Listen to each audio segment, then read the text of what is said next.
স্থিতিবিদ্যা চ্যাপ্টারটা শুরু করতে যাচ্ছি ইনশাআল্লাহ। স্থিতিবিদ্যা এটা হচ্ছে আমাদের বলবিদ্যার একটা পার্ট, যেখানে বলবিদ্যাকে দুইটা পার্টে ভাগ করা হয়। একটা হচ্ছে স্থিতিবিদ্যা আর একটা হচ্ছে গতিবিদ্যা বা সমতলে বস্তুকণার গতি। হ্যাঁ, অধ্যায় 8 আর অধ্যায় 9। এই অধ্যায় 8 আর অধ্যায় 9 মূলত আমাদের কলেজের সেকেন্ড পেপারের ম্যাথে সবচেয়ে ভেজালযুক্ত দুইটা চ্যাপ্টার, যেটা কনসেপ্ট এবং ইন্টারেস্টিংও বলা যায়। যদি কনসেপ্টগুলো ভালো বুঝো তাহলে তোমার কাছে অনেক ভালো লাগবে, আর যদি তুমি মুখস্থটাই পড়তে চাও তাহলে একটু অসুবিধা। আর আমি প্রমাণ সহ সব কিছুই দেখাই দিব।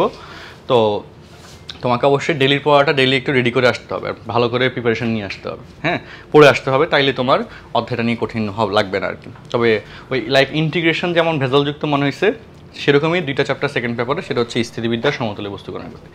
ইন্টিগ্রেশন প্যাটার্নের দুইটা চ্যাপ্টার, হ্যাঁ, মানে গ্যাঞ্জাম যে দুইটা চ্যাপ্টার বলতে পারো। তারপরেও আমি যথেষ্ট সহজ করে করা দিব। আর স্পেসিফিক এগুলোর প্রশ্ন বোর্ডে বা ভর্তি পরীক্ষায় পেঁচায় না, হুবহু বইয়ের প্রশ্নে দিয়ে দেয় গতানুগতিকভাবেই। তো কনসেপ্টটা বোঝার পর বইয়ের ম্যাথগুলো ঠিকমতো পারলে এই অধ্যায়টা তোমার কাছে ভালো লাগবে, মানে তুমি মোটামুটি অ্যান্সার করতে পারবে সকল পরীক্ষায়। হ্যাঁ, আচ্ছা, ওকে। তো এখানে এই স্থিতিবিদ্যার কিছু আইডিয়াগুলো শুরু করার আগে আমাদের কিছু টার্ম জানতে হবে, যেগুলো কম বেশি তোমরা অলরেডি সবাই জানো ফিজিক্সের সুবাদে। তারপরে আমি জাস্ট একটু করে শর্টলি আলোচনা করবো, বলে দিব, আর তোমরা কিওয়ার্ডগুলো লিখে রাখবা, ঠিক আছে? আর যে রেফারেন্স বই যেটা কিনছো কলেজ থেকে, যে বইটা কিনতে বলছে, যে কোনো বই রাখো, সমস্যা নেই। ওইখানে প্রত্যেকটা পয়েন্টেরই আবার ব্যাখ্যা দেওয়া আছে, তোমরা এগুলো ফিজিক্সে অলরেডি পাইছো। তো চলো আমরা শুরু করি। প্রথম যে টার্মটা সেটা হচ্ছে প্রসঙ্গ কাঠামো। একটু বলো তো দেখি, ফ্রেম অফ রেফারেন্স বা রেফারেন্স বডি, প্রসঙ্গ কাঠামো কি বুঝায়? হ্যাঁ, যার সাপেক্ষে আমরা কি করি, একটা বস্তু স্থির না গতিশীল তা পরিমাপ করি। যেমন ধরো যে তোমরা বসে আছো বা এই যে চেয়ার টেবিলগুলো ফিক্সড, এটা সাপেক্ষে যে আমি এখন জায়গা চেঞ্জ করতেছি, নড়তেছি, তা আমি আমাকে গতিশীল বলতে পারি, তাই না? হাঁটতেছি, গতিশীল বলতে পারি।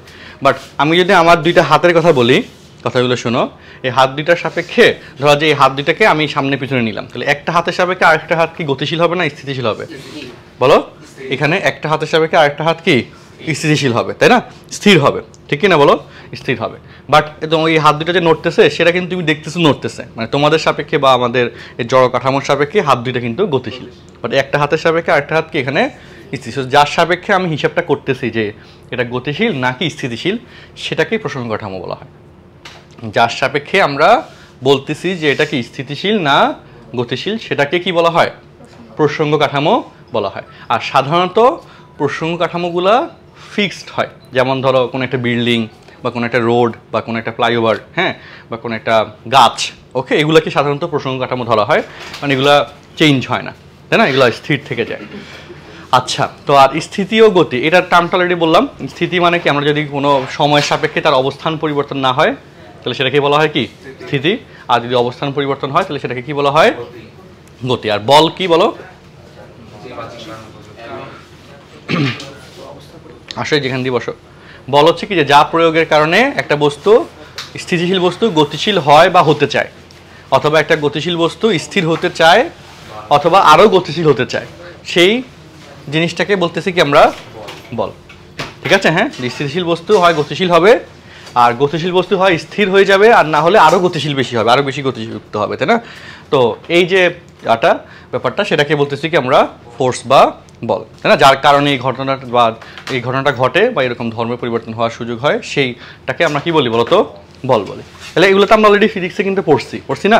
ওগুলো একদম 9-10 থেকে তোমরা পড়ে আসতেছো। তারপরেও জাস্ট আমাদের এই অধ্যায়ে এগুলো লাগবে বলে, মানে এই টার্মগুলো এই অধ্যায় অলরেডি আছে, বিভিন্ন প্রশ্নের মধ্যে পাবা, সো লিখে রাখলাম এই জন্য। আচ্ছা, এরপরে যে আমাদের পয়েন্টটা, সেটা হচ্ছে সাম্যাবস্থা, ইকুইলিব্রিয়াম। সাম্যাবস্থা জিনিসটা কি, লাইক তোমরা কেমিস্ট্রিতে ওয়ার্ডটা হয়তো অনেক বেশি পাইছো, যে বিক্রিয়ক আর উৎপাদের যদি কোনো পরিবর্তন না হয় তাহলে সেটাকে আমরা একটা কি সাম্যাবস্থা বিক্রিয়া বলি, তাই না? তার মানে হচ্ছে তুমি একটা বস্তুর উপর বল প্রয়োগ করতেছো, বাট বস্তুটার কোনো পরিবর্তন হচ্ছে না, এটাকে বলি কি আমরা? সাম্যাবস্থা। বুঝছি? যেমন ধরো তুমি একটা এই যে দেওয়ালের মধ্যে ধরো তুমি নাড়ানাড়ি করতেছো, দেওয়ালটা ধাক্কাইতেছো, দেওয়ালটা নড়তেছে না, এটাকে কি বলো? সাম্যাবস্থা, তাই না? বা একটা মোটা বট গাছকে তুমি ধাক্কি শুরু করলা 3-4 জন মিলে, হ্যাঁ, 3-4টা বল অ্যাপ্লাই হলো, বাট গাছটা কি গাছ থেকে সরে পাশে যায় নাই, যায় কিনা বলো? তো এই যে অবস্থাটা, এটাকে বলি আমরা কি বলো? সাম্যাবস্থা। বুঝতে পারছি? আচ্ছা, আর সমান বল এই জিনিসটা কি? দেখো, এটা দুইভাবে ব্যাখ্যা দেওয়া যায়। যেমন ধরো আমি এই বস্তুটার উপর, ওকে, এই যে আমি এদিকে ধরো যে 10 নিউটন বলে টানলাম, এদিকে 10 নিউটন বলে টানলাম, তো তাহলে কি হবে? বস্তুটা কি নড়বে? এই দুটো এই অবস্থাকে বলি আমি সাম্যাবস্থা। আর এই যে দুইটা বিপরীতমুখী বল প্রয়োগ হয়েছে, দুইটা বল প্রয়োগ হয়েছে, বাট বস্তুর অবস্থান পরিবর্তন হয় নাই, তার মানে এই দুটো বল পরস্পর কি হবে? সমান হবে। অথবা এভাবে বলা হয় যে এই বস্তুর উপর তুমি একটা বল প্রয়োগ করলা, এক্ষেত্রে বস্তুটা ধরো তার জায়গা থেকে 5 মিটার দক্ষিণ দিকে সরে গেল। আচ্ছা, এই বস্তুটার উপর আরো একটা বল প্রয়োগ করলা এবং তার অবস্থান থেকে 5 মিটার দক্ষিণ দিকে সরে গেল, তাহলে কি রেজাল্টটা কি দুইটা ক্ষেত্রে সেম হচ্ছে না? তার মানে এই বল দুটো অবশ্যই কি হবে? সেম হবে। তার মানে একটা বস্তুর উপর যদি আমি দুইটা বল প্রয়োগ করি এবং যদি রেজাল্ট সেম পাই, যদি কি পাই রেজাল্ট সেম আসে, তার মানে ওই বল দুটা কি ছিল? সমান বল ছিল। কথা বুঝছো? যদি রেজাল্ট ভিন্ন আসে তাহলে তো অবশ্যই ভিন্ন বল আসবে, তাই না? যে তুমি বস্তুটার উপর কি বললাম, কীভাবে বললাম সেকেন্ড ব্যাখ্যাটা? প্রথম ব্যাখ্যাটা কি যে বিপরীতমুখী বল দুটা প্রয়োগ হলো বাট জায়গা চেঞ্জ হলো না, তার মানে অবশ্যই কি হবে? বল দুটা সমান হবে, এখানে তো কোনো ডাউট নাই। আর সেকেন্ড কথা কি বললাম, প্রথমে একটা বল প্রয়োগ করলাম, দক্ষিণ দিকে 5 মিটার সরে গেল, তারপর আবার একটা বল প্রয়োগ করলাম, দক্ষিণ দিকে 5 মিটার সরে গেল, তার মানে অবশ্যই বল দুইটা কি পরস্পর সমান হবে। তো এই হচ্ছে আমাদের সমান বলের আইডিয়া। সমান বল কি কিওয়ার্ডটা বুঝতে পারছি বলো? ওকে, হ্যাঁ, কিওয়ার্ডগুলো লিখে রাখবা। এগুলো হচ্ছে ওই যে বই থেকে আবার রিডিং দিলা, বা তুমি যদি ভুলে যাও তাহলে রিডিং দিলা, যদি মনে থাকে তাহলে তার রিডিং দেওয়া দরকার নাই। হ্যাঁ, কোনো কনফিউশন আছে? ওকে, আচ্ছা, তারপরে আসি আমাদের টেনশন, টান। এই যে এটা হচ্ছে বিভিন্ন প্রকার বল। এর আগের পার্টটা ছিল আমাদের কি বলো, এর আগে পর্যন্ত এতক্ষণ ধরে আমরা বলবিদ্যার প্রাথমিক ধারণার যে বেসিক আইডিয়াগুলো আছে, মানে কিওয়ার্ডগুলো আছে, সেগুলো পড়লাম। এখন সেকেন্ডলি হচ্ছে বিভিন্ন প্রকার বল নিয়ে আলোচনা করতেছি। তো তার মধ্যে আসলে প্রথমে হচ্ছে টেনশন বা টান। তো ফার্স্ট অফ অল টান জিনিসটাকে, এটা ওয়ার্ড অনেকটা বার তোমরা পাইছো, দেখি বলো তো, ফিজিক্সে যা পড়ছো বলো। টান মানে টান, বলের মধ্যে টান দিলাম, এটা হচ্ছে টান। বলো টান মানে কি?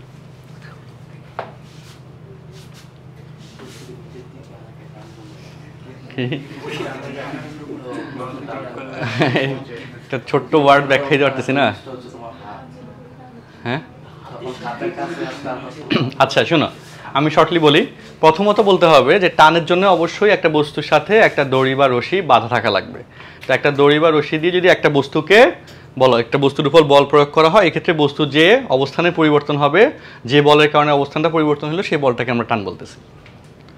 বলেরই একটা ভার্সন হচ্ছে টান, বাট এখানে অবশ্যই শর্ত কি থাকতে হবে?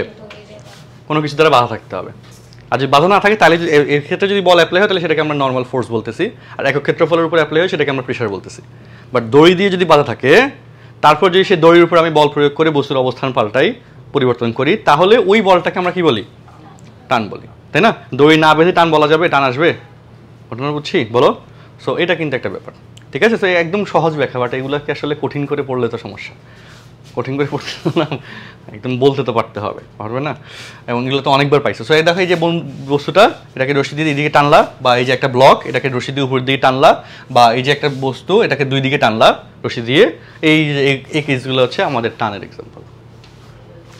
কোনো কনফিউশন আছে বলো? টানের ব্যাপারটা কি বুঝতে পারছি? আচ্ছা, এবার হচ্ছে চাপ। চাপ তো অলরেডি বললামই, একক ক্ষেত্রফলের উপর যদি আমি কোনো বল প্রয়োগ করি, তাই না, তাহলে সেটাকে আমরা বলতেছি চাপ। আর ঠেলা কি? থার্স্ট ইংলিশে বলে। এটা কখন প্রয়োজন হয়? প্র্যাকটিক্যাল একটা কেস বলো। ঠেলা গাড়ি ঠেলা, এটা হইল না আসলে, এটার নামই তো ঠেলা গাড়ি। লন রোলার কি?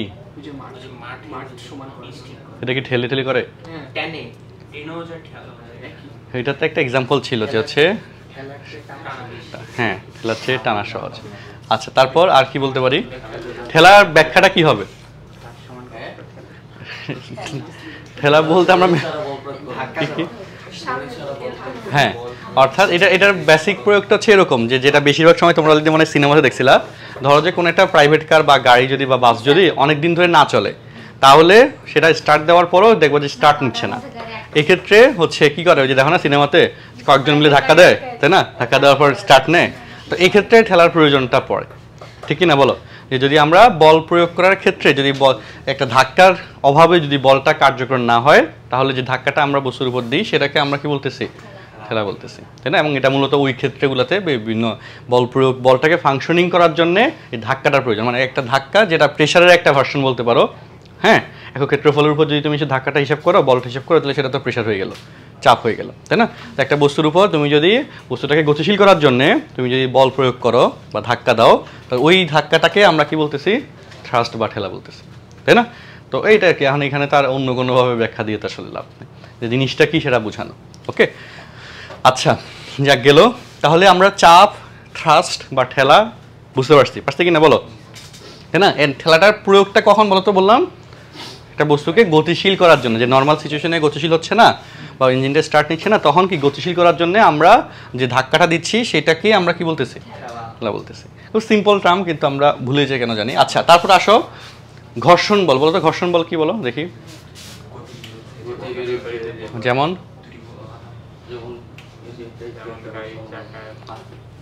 হ্যাঁ, আচ্ছা আরেকটু সহজ করে বলি, আরেকটা এক্সাম্পল মানে ব্যাখ্যা দিই। ঘর্ষণ বল আমরা আরো সহজে বুঝবো কিভাবে। গতির বিরুদ্ধে এটা খুব কঠিন হয়ে গেছে।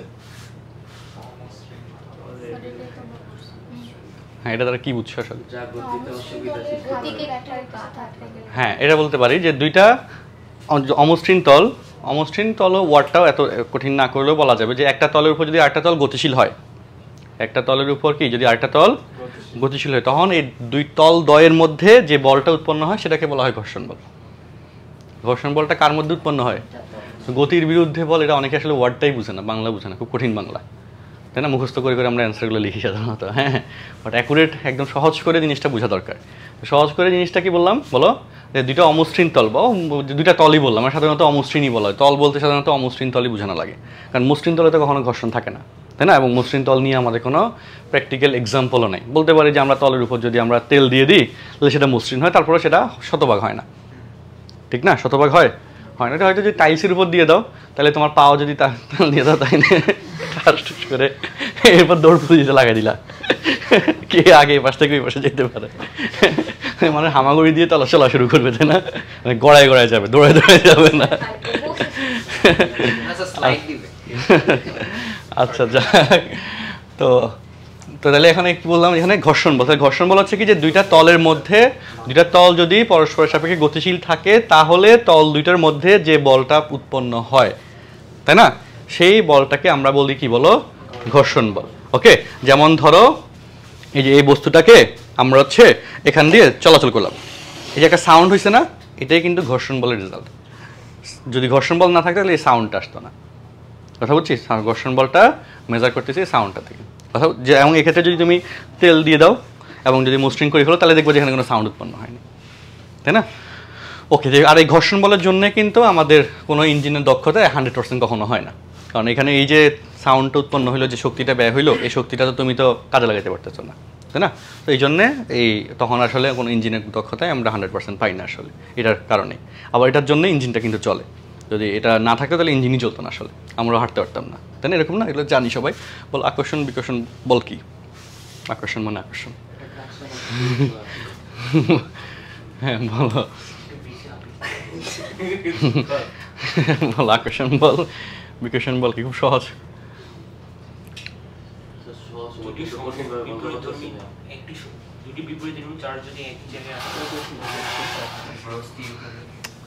আমরা কি মানে ফিজিক্সটা একটু কঠিন করে করে পড়তেছো মনে হচ্ছে? হ্যাঁ, ফিজিক্সটা অনেক কঠিন কঠিন করে পড়ছে, এটা সহজ করে পড়া দরকার, যে একদম মানে অ্যাকুরেটলি কি মানে অ্যাকচুয়ালি জিনিসটা কি হয়, যে আমরা যখন টেকচুয়ালভাবে পড়াশোনা করি বা টেকচুয়ালভাবে কথাবার্তা বলি তখন আসলে তোমার কাছে ওইটা একটু মানে কঠিন কঠিন লাগবে এবং সেটা তোমার কাছে মানে তোমার রিয়েলাইজেশনে আসবে না, এটা হলো একটা প্রবলেম। হ্যাঁ, তো টেকচুয়ালভাবে চিন্তা ভাবনা করতে গেলে কিন্তু আসলে তুমি ওইটার ডিপ লেভেলে ঢুকতে পারতেছো না আসলে। না, সহজভাবে না বুঝলে তো তুমি পরীক্ষা এমনি লিখতে পারবে না, তখন তো ভুল লিখবা, যা লিখে আসবা দেখবা যে চাইছে একটা লিখে আসছে আরেকটা, এটা ঘুরে দিলে তখন আরও তুমি আটকে গেলা, যেটা তোমার ঢাকা বিশ্ববিদ্যালয়ের ফিজিক্সের কোশ্চেনে হয়। হ্যাঁ, ঢাকা বিশ্ববিদ্যালয়ের ফিজিক্সের কোশ্চেন সবসময় বলা হয় বলে অনেক কঠিন প্রশ্ন করে, অধিকাংশ স্টুডেন্টেরই একটা মন্তব্য থাকে। তোমরা তো কোশ্চেন ব্যাংক অলরেডি আসেই, তোমরা কোশ্চেনগুলো দেখিও। হ্যাঁ, যে খুব কনসেপচুয়াল প্রশ্ন করে। এখন এই জায়গায় কী হয়, আমাদের ব্রেনের যে সিস্টেমটা বুঝো, ব্রেনের সিস্টেমটা কী হয় কীরকম, যে আমরা যদি চিন্তা ভালোভাবে করতে চাই তাহলে যত সহজ ল্যাঙ্গুয়েজে আমরা জিনিসগুলো শিখবো তত ভালোভাবে আমরা চিন্তা করতে পারবো, আর যত কঠিন ল্যাঙ্গুয়েজে শিখবো তত ব্রেন আসলে জিনিসটা নিতে পারবে না, তত ডিপ লেভেলে চিন্তা আমরা করতে পারবো না। ব্রেন এভাবেই কাজ করে। হ্যাঁ, তো এই জন্যে ওই জিনিসটা আসলে কি এর আগে রিয়েলাইজ করতে হবে, তারপর দেখবে তুমি এমনি লিখতে পারবা, কারণ টেকচুয়াল ভাষা তো আসলে এতদিন পড়ে পড়ে অভ্যস্ত, তো এমনি পারবা। আচ্ছা যাক, আকর্ষণ বল বা বিকর্ষণ বল এটা খুব সিম্পল কথা, যে বলের কারণে দুইটা বস্তু পরস্পর কাছাকাছি আসে সেটাকে বলতেছি আমরা আকর্ষণ বল, আর যে বলের কারণে দুইটা বস্তু পরস্পর থেকে দূরে সরে যাচ্ছে বা দূরে সরে যায় বা যাওয়ার প্রবণতা হয় সেটাকে বলি কি আমরা, আসতে চায় বা আসার প্রবণতা হয়, তাই না? তো বা আসে, তো সেটাকে বলি আকর্ষণ। আর দূরে সরে যায় বা দূরে সরে যাওয়ার প্রবণতা সৃষ্টি হয়, সেটাকে বলি আমরা কি, বিকর্ষণ বলি। মানে খুব সিম্পল ওয়ার্ড, এখানে এত কঠিন করে বলার তো কিছু নেই। আচ্ছা, আর হচ্ছে ওজন। ওজনটা কি?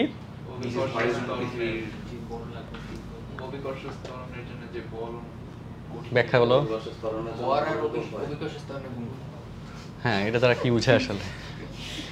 খুব সহজ কথা, যে বলের কারণে মহাবিশ্বে বা আমার পৃথিবীর উপর একটা বস্তু চলাচল করতে পারে সেটাকে আমরা ওজন বলি।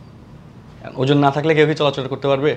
ঘর্ষণ নয়। যে বলের কারণে একটা বস্তু পৃথিবীর উপর কি থাকে, চলাচল করতে পারে বা স্টেবল থাকে বা অবস্থান করে, সেটাকে আমরা ওজন বলি। আর যদি ওজন না থাকতো তাহলে কি হতো, মহাবিশ্ব থেকে বস্তুটা বা পৃথিবী থেকে বস্তুটা ছিটকে পড়ে যেত, যেটাকে তোমরা অভিকর্ষ বল বলো। বাট তোমরা যে বললাম না যে অভিকর্ষ বলের কারণে যে একটা বস্তুর উপর যে বল সৃষ্টি হয় সেটাকে ওজন বলে। এখন এটা তো অনেকে বুঝেই না আসলে, মুখস্থ করে গেছে, তাই না? এরকম না ঘটনাটা?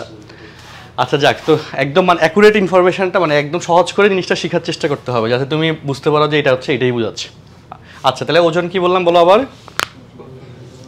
যে বলের কারণে পৃথিবীর উপর কোনো একটা বস্তু কি চলাচল করতে পারে বা অবস্থান করতে পারে, ছিটকে যায় না, সেই বলটাকেই মূলত আমরা কি বলি, ওজন বলি। হ্যাঁ, আর যদি ছিটকে যাইতো তাহলে সেটাকে কিন্তু আমরা সেক্ষেত্রে ওজন তার কম।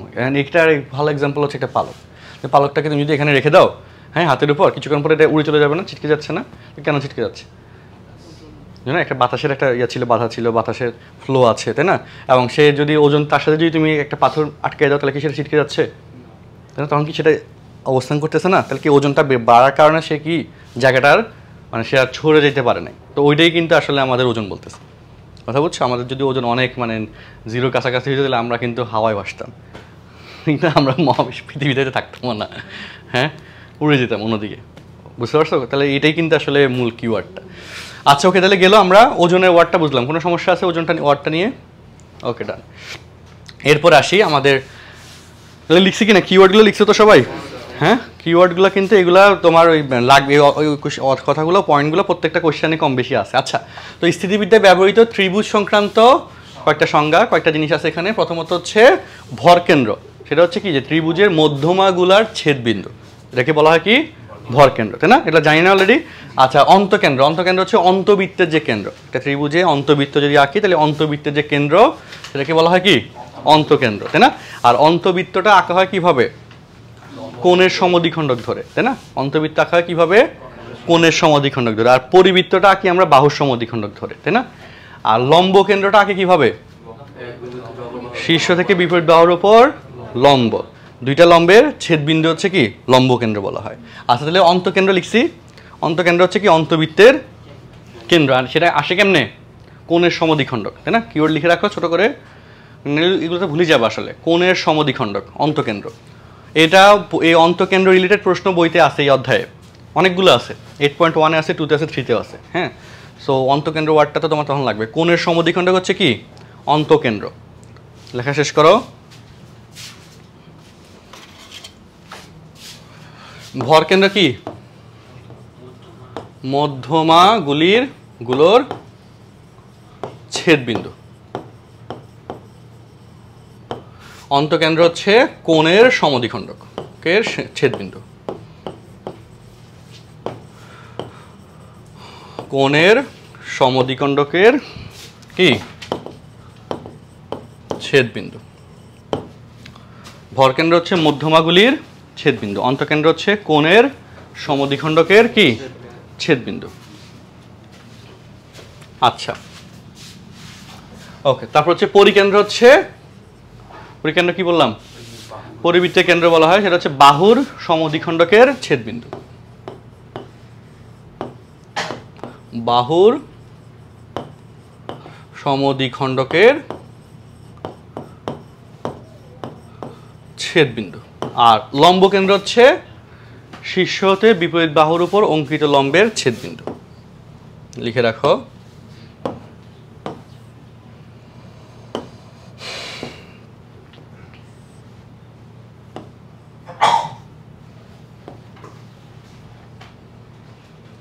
শীর্ষ হতে বিপরীত বাহুর উপর অঙ্কিত লম্বের কি, ছেদবিন্দু।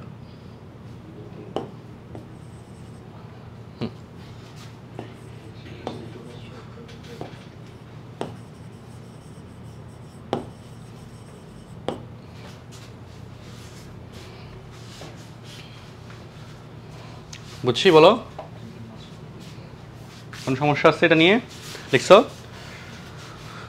লম্ব কেন্দ্রের চিত্রটা এঁকে ফেলো, লম্ব কেন্দ্রের চিত্র এঁকে ফেলো।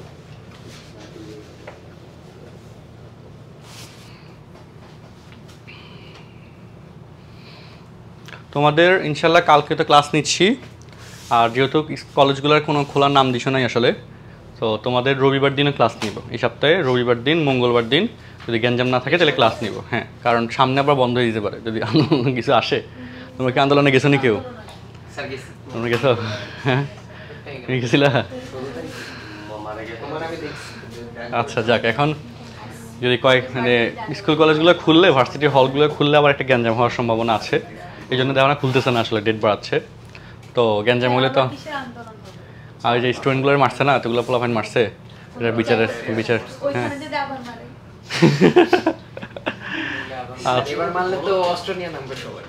অস্ত্র কই পাবে? অস্ত্র সাপ্লাই দাও আসলে। আচ্ছা হ্যাঁ হ্যাঁ, নরসিংদী থেকে তো এটা করবো। আল্লাহু আকবার। আচ্ছা শোনো,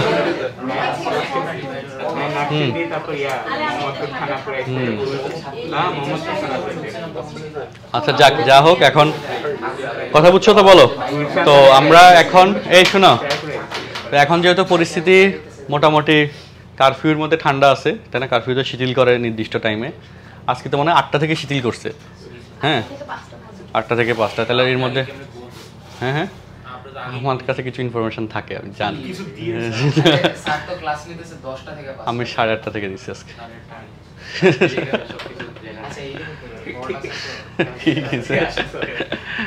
আচ্ছা যাক, তো এখন হচ্ছে কি বলতেছিলাম, হ্যাঁ এই জন্য বললাম আর কি, অ্যাডভান্স এটা বলে রাখলাম যে সামনে এটা নিয়ে খুব সম্ভাবনা আছে। না ওবায়দুল কাদের অলরেডি বলে দিছে যে এরা ঘাপটি মেরে বসে আছে, যে কোনো সময় আবার নামবে। হ্যাঁ আচ্ছা, রবিবার সেটা আমি কালকে জানাবো। আমি ওই আরো কালকে তো ক্লাস নিচ্ছি ইনশাল্লাহ। তার রবিবারের শিডিউলটা হচ্ছে রবিবার নিব, এটা শিওর।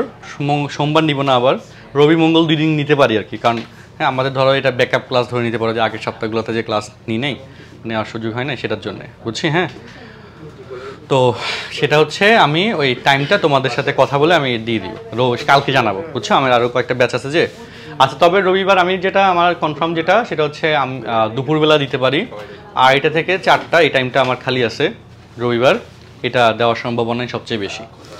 আমার মনে কারো কোনো পড়াও নেই আসলে, 2:30 থেকে 4টা কারোই পড়া নেই। সো রবিবার এই টাইমটা থাকার সম্ভাবনাই সবচেয়ে বেশি, যদি কোনো ইমার্জেন্সি কেস না আসে। আর সকালের দিকে দিতে গেলে আসলে অনেক সময় একটু মানে দেখা গেল, হ্যাঁ বুঝছো, কাজ টাজ থাকে। আবার এগুলো এগুলো যে রেডি করতেছি, এই স্লাইডগুলো রেডি করতে অনেক সময় লাগতেছে আসলে, বুঝছো। এইগুলো কালকে রাতে বসে কালকে রাতে মানে 1:30 পর্যন্ত আমি রেডি করছিলাম এগুলো আজকে ক্লাসের জন্য, কারণ এইভাবে রেডি করলে একটু সুবিধা আছে। হ্যাঁ আচ্ছা ওকে, তো যাই হোক, এখন রবিবার দিন মোটামুটি শিওর থাকো যে 2:30, যদি চেঞ্জ না করি 2:30টার দিকে ইনশাল্লাহ রবিবার নিব। 2:30 থেকে 4টা, 1.5 ঘন্টা রবি এবং মঙ্গল 2 দিন নিতে পারি। হ্যাঁ, যদি কলেজ খুলে না দেয়, আর যদি হ্যাঁ আর যদি এবং যদি কোনো গ্যাঞ্জাম না থাকে তোমরা চলে আসবে আর কি ঠিকঠাক মতো। হ্যাঁ ওকে, আচ্ছা লম্ব কেন্দ্র ওকে, ডানিটা শেষ। হ্যাঁ চলো এরপরে আসি। ওকে, বলবিদ্যা। তো চলো এবার স্টেটমেন্টে আসি। চলো শোনো, বলবিদ্যা হচ্ছে যে গণিতের যে শাস্ত্রে বস্তুর স্থিতিশীল অবস্থা বা গতিশীল অবস্থা নিয়ে আলোচনা করা হয় তাকে বলা হয় বলবিদ্যা, বা ইংলিশে বলে মেকানিক্স। বলবিদ্যাকে 2টা পার্টে ভাগ করা হয়, একটা হচ্ছে স্থিতিবিদ্যা আর একটা হচ্ছে গতিবিদ্যা। স্থিতিবিদ্যা কি? এই যে প্লাইওভারগুলো দেখো বা ব্রিজগুলো দেখো বা বিল্ডিংগুলো দেখো, প্লাইওভারের কথাই সবচেয়ে ভালো হবে। এখানে কি প্রতিনিয়তই অসংখ্য গাড়ি উঠে না? প্রতিটা গাড়ি উঠতেছে মানে কি, গাড়ির কারণে একটা বল অ্যাপ্লাই হচ্ছে না, যেটা তুমি ভালো আরও রিয়েলাইজ করতে পারো যে তোমার যে গায়ের উপর যদি একটা গাড়ি উঠে কি পরিমাণ প্রেশার তুমি পাবা। কথা বুঝছো? সেরকমই একটা প্রেশার কিন্তু ফ্লাইওভার পায়, তাই না? হাজার হাজার প্রেশার পায়। ঘটনাটা বুঝছো, রিয়েলাইজ করতে পারছো? হ্যাঁ, নর্মালি বলে তো আসলে অনুভূতি আসে না। তো তার মানে কি, ফ্লাইওভারের উপর এবার চিন্তা করো যে কি পরিমাণ ফোর্স প্রতিনিয়ত ফ্লাইওভারের প্রতিটা পয়েন্টে কি হয়, প্রযুক্ত হয়। তো এরপরও কি ফ্লাইওভার কি হেলে দুলে থাকে? একটু এদিকে গেলো একটু এদিকে গেলো, যে গেমের মতো গাড়ি আসতেছে সে সরে গেছে। তাই না? এরকম তার হচ্ছে না, তার জায়গায় থাকতেছে। তো এটাই হচ্ছে আমাদের স্থিতিবিদ্যা। এটাই কি বলতো, এই ধরনের আলোচনা, গণিতের যে শাস্ত্রে আলোচনা করা হয় এই ধরনের কেসগুলা, সেটাকে বলি আমরা কি স্থিতিবিদ্যা। যে বল প্রয়োগ হইলো বাট বস্তুর অবস্থানের কোনো পরিবর্তন হলো না। যেমন ধরো তুমি এই যে দেওয়ালের কথা চিন্তা করো, 2-4টা ঘুষি মারো, আমি মাইন্ড করবো না, হ্যাঁ জোরে মারিও, তারপর কি দেওয়াল কি নড়বে? নড়বে না। তো এটাকে কি বলে, যে স্থিতিশীল অবস্থা আছে এটাকে বলি আমরা স্থিতিবিদ্যা। আর গতিবিদ্যা কি, যে বল প্রয়োগ করলাম এক্ষেত্রে গতির পরিবর্তন হইলো, এটা রিলেটেড যত আলোচনা আছে যেটার মধ্যে আমরা আলোচনা করবো সেটা হচ্ছে গতিবিদ্যা। স্থিতিবিদ্যাটা হচ্ছে চ্যাপ্টার 8-এ আমরা স্থিতিবিদ্যার সব ডিটেলস আলোচনা করি, আর গতিবিদ্যা হচ্ছে চ্যাপ্টার 9। ওকে, পুরো একটা চ্যাপ্টার গতিবিদ্যার জোরে দাও আলোচনা করি। কিসে এগুলো কি দেওয়াল আছে আর কি। আচ্ছা যাই হোক, এখন তাহলে উঠায় নাও বলবিদ্যা, স্থিরবিদ্যা, গতিবিদ্যা ডেফিনেশনগুলো উঠায় নাও খাতার মধ্যে। বাংলাটা উঠায় নাও।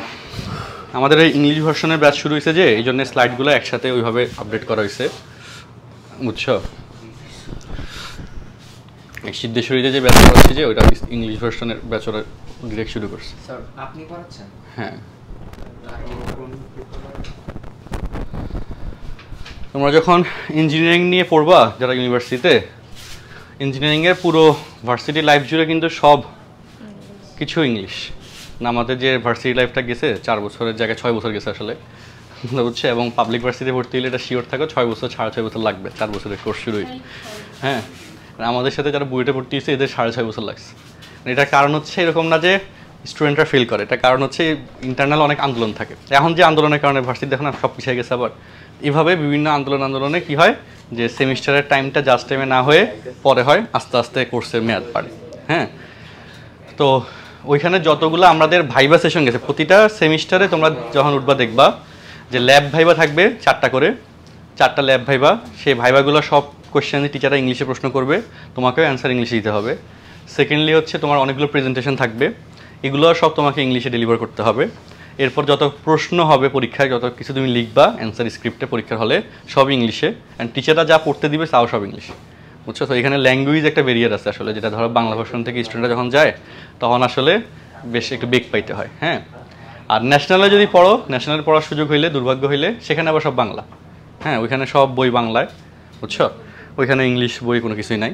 আর পাবলিক ভার্সিটিগুলো আর ইঞ্জিনিয়ারিংগুলোতে সব কিছু ইংলিশে, বুঝছো? মানে ইঞ্জিনিয়ারিং সাবজেক্টগুলো পড়লে সব ইংলিশে পড়তে হবে। আর যদি তুমি আর্টসের সাবজেক্টগুলো নিয়ে পড়ো সেগুলো আবার সব বাংলা। মানে আর্টসের স্টুডেন্টগুলো যেগুলো ভার্সিটিতে ভর্তি হয় ঢাকা বিশ্ববিদ্যালয়ে, ওদের যে সাবজেক্টগুলো এগুলো ম্যাক্সিমামই সব বাংলায়। হ্যাঁ, আচ্ছা যাক, তো আস্তে আস্তে দেখবা যে তোমরা অভ্যস্ত হয়ে যাবে আর কি, যে এই যখন ইউনিভার্সিটি উঠবা। কারণ প্রথম দিকে খুব কষ্ট হবে। প্রথম দিকে কষ্ট হয় কেন? কারণ কিছু করার নাই, দেখা গেলো খুব সহজ পড়াইতেছে কিন্তু বুঝতেছে না। এটা অনেক এক্সট্রিম লেভেলে হয় ভার্সিটিগুলোতে প্রথম দিকে। এরপর হচ্ছে পোলাপান মুখস্থ করা শুরু করে, কত যে মুখস্থ করতে হয়েছে, বুঝছো? আচ্ছা আচ্ছা, ভার্সিটিতে আসলে প্রথম দিকে ডেইলি ক্লাস করে সবাই, এরপর আস্তে আস্তে করে না, সবাই চালাক হয়ে যায়। তখন ভাঙ মারে, দেখা গেলো অ্যাটেন্ডেন্স নিয়ে নিছে, তারপর আস্তে করে পিছন দিয়ে বাইরে গেছে, বুঝছো? তারপর বাইরে গিয়ে আড্ডা দিতেছে। হ্যাঁ, এরা খুব অ্যাটেন্ডেন্সের উপর মার্ক থাকে। ম্যাটার করে বলতে না গেলে সমস্যা নাই, মার্ক শুধু পাবান আর কি, বুঝছো? তো ওইটা আবার রেজাল্টের উপর একটা ইফেক্ট আসে। হ্যাঁ, তো অ্যাটেন্ডেন্সটা আর কি মেনটেন করা লাগে। কিছু বলে না, ঢুকো তুমি ক্লাসে, থাকো না থাকো, টিচাররা এগুলো নিয়ে কোনো ম্যাটার মানে ইয়া নেই। স্কুলে কলেজে যেরকম ইয়ে থাকে, একটা দরজা থাকে, এই স্কুল বা কলেজে তোমাদের কি ক্লাসরুমের দরজা কয়টা? একটা না, 2টা করে? আচ্ছা, ওইখানে ভার্সিটিতে সবগুলো রুমে দরজা 2টা, বুঝছো? একটা দিয়ে টিচার ঢুকে, ওইখানে স্টুডেন্ট ঢুকতে পারে, আরেকটা দরজা শুধু স্টুডেন্টদের জন্য, বাইরে হওয়ার জন্য। যার ভালো লাগতেছে না সে চুপ করে বাইরে হয়ে যায়। হ্যাঁ, বলেও বাইরে হয় না যে পড়াইতেছে টিচার, বাইরে গেছে। আমি এটার জন্য ম্যাডামরা কিছু চার্জও করে না, তুমি বাইরে দিচ্ছ কেন, এটাও বলে না, কারণ বললে তো তারও মান সম্মান যায় আসলে, বুঝছো? তো এটা ইগনোর করে যায় আসলে। তো কালচারটা একটু অন্যরকম। এখন যারা ধরো বাংলার ট্রাই করে তারা আসলে পর্যাপ্ত সুযোগ সুবিধা পায় আর কি, আর পরে পরীক্ষা গিয়ে আটকায়। হ্যাঁ, পরীক্ষা তাও খুব একটা আটকায় না, কারণ ওই টিচাররা যা বোঝায় এগুলো স্টুডেন্টরা এমনিও বুঝে না, ওই গ্রুপ স্টাডি করে করে সব পড়তে হয়। তো এই হইল ব্যাপার। যাই হোক, চলো এখানে শেষ। হ্যাঁ, এবার দেখো বলের ক্রিয়াবিন্দুর স্থানান্তর বিধি। হ্যাঁ তুমি দাঁড়াও, জোর করে পড়ো স্টেটমেন্টটা। হ্যাঁ বলো, স্টেটমেন্টটা পড়ো, বাংলাটা পড়ো। হ্যাঁ, যদি কোনো বল একটি জড়বস্তুর কোনো বিন্দুতে ক্রিয়া করে তাহলে বলটি তার ক্রিয়ারেখার উপর যে কোনো বিন্দুতে প্রয়োগ করলেও ফলাফল সব ক্ষেত্রে একই হবে যদি প্রয়োগ বিন্দুটি জড়বস্তুর সাথে দৃঢ়ভাবে সংযুক্ত থাকে। কি বুঝলা বলো? হ্যাঁ আচ্ছা ওকে, আমি এবার একটা ব্যাখ্যা দিই, বসো। দেখো খুব সহজ ব্যাখ্যা এবং আইডিয়াটা খুব চমৎকার। এই বিন্দুতে তুমি এফ পরিমাণ বল প্রয়োগ করলা এ এক্স বরাবর, এরপরে বি বিন্দুতে তুমি বিপরীতমুখী দুইটা বল এফ প্রয়োগ করলা। যেহেতু বিপরীতমুখী এফ বল তুমি প্রয়োগ করছো, একটা একটাকে নিউট্রাল করে দিচ্ছে, এই শর্তে এটার কোনো ইফেক্ট এখানে আসবে না। কথা সত্য কিনা? এই দুইটা বল পরস্পর বিপরীতমুখী না, তাহলে এই দুইটা বলে কোনো ইফেক্ট এখানে আসবে? আসবে। এরপর যে আইডিয়াটা বলা হয়, এই এফ বল এবং এই এফ বল পরস্পর বিপরীতমুখী কিনা, এই দুইটা বল পরস্পরকে কি প্রশমিত করে দিচ্ছে না? তাইলে এখানে বলো মার্কেটে থাকতেছে কি এখন? শুধু এফ বল না? ওকে, এবার আমাকে বলো, তুমি এফ বল প্রয়োগ করছো এই বিন্দুতে, এখন এফ বলটা শুধুমাত্র কার্যরত কোন জায়গা থেকে? বি থেকে। তুমি এ থেকে এক্স বরাবর বল প্রয়োগ করছো, এখন সেই এফ বলটা বি থেকে এক্স বরাবর প্রযুক্ত হয়েছে, তাহলে ওই এফ বলটা এ থেকে বিতে এখন চলে আসছে না? এই দুইটা প্রশমিত হয়ে যাওয়ার কারণে তুমি বল প্রয়োগ করছো এফ এখানে, এবং বলে দিয়েছিল এ এফ দুইটা হচ্ছে পরস্পর বিপরীতমুখী বলে এদের কোনো ইফেক্ট নাই। বাট এই দুইটা যখন প্রশমিত হয়ে যাচ্ছে, তা তোমার বল এই বিন্দুতে ছিল, সেটা এখন বি থেকে এদিকে চলে আসছে না? বলের পয়েন্টটা, ক্রিয়া বিন্দুটা কি চেঞ্জ হয়ে গেছে না, স্থানান্তর হয়ে গেছে না বলো? এবং এটা কখন? যদি তুমি বস্তুটা যদি ফিক্সড অবস্থা থাকে, জড়বস্তুর সাথে যদি দৃঢ়ভাবে সংযুক্ত থাকে, তাহলে এটা স্টেবলি হবে। এই যে এক জায়গা থেকে আরেক জায়গায় ছড়ে গেছে, এটাকে বলি আমরা বলের স্থানান্তর বিধি, বলের বিন্দুর ক্রিয়া বিন্দুর স্থানান্তর বিধি। এই দুইটা পরস্পর প্রশমিত হয়ে গেল, বল প্রয়োগ করছো এই বিন্দুতে, এই দুইটা প্রশমিত হয়ে গেল, তো ওই বলটা এখন পাওয়া গেছে বিতে। কোথায় পাওয়া গেছে? বি থেকে বি এক্স বরাবর, তাই না? তাহলে কি এতে প্রয়োগ করছো তুমি, বাট এখন পাওয়া গেছে বি থেকে বি এক্স বরাবর, তাহলে কি বিন্দুটা ক্রিয়া বিন্দু কি এ থেকে বিতে চলে আসছে না? এখানে কি কোনো বল আছে এখন? আছে কি না বলো? না, এ থেকে বিতে চলে আসছে।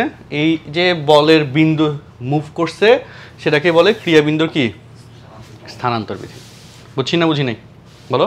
খুব সুন্দর একটা আইডিয়া যে আমাদের একটা জায়গায় বল প্রয়োগ করলাম, সেটা আরেকটা জায়গায় কেমনে নিয়ে নেওয়া যায়, সেটা সিস্টেমটা হচ্ছে এটা। মাথায় ঢুকছে বলো? মেকানিজমটা বুঝতে পারছি যে কেমনে হইলো? হ্যাঁ আচ্ছা, এবার তাহলে স্টেটমেন্টটা উঠাও, উঠানোর পর চিত্রটা এঁকে রাখো যাতে তুমি বুঝতে পারো।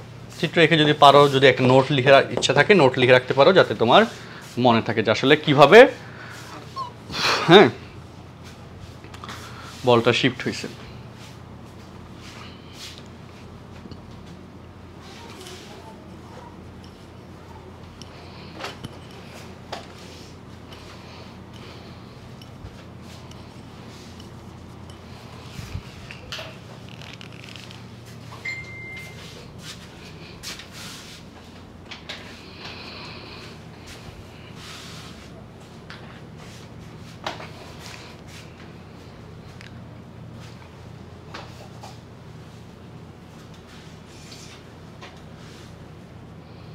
এগুলো স্লাইডগুলো তোমাদেরকে দিয়ে দিবে, এটা প্রত্যেকটা স্লাইড এখন থেকে যে ওয়েবসাইট অ্যাকাউন্টে পেয়ে যাবা।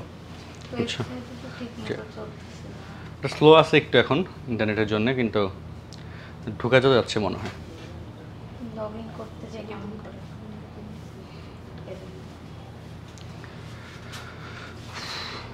আচ্ছা দেখো, খোলা শেষ করি।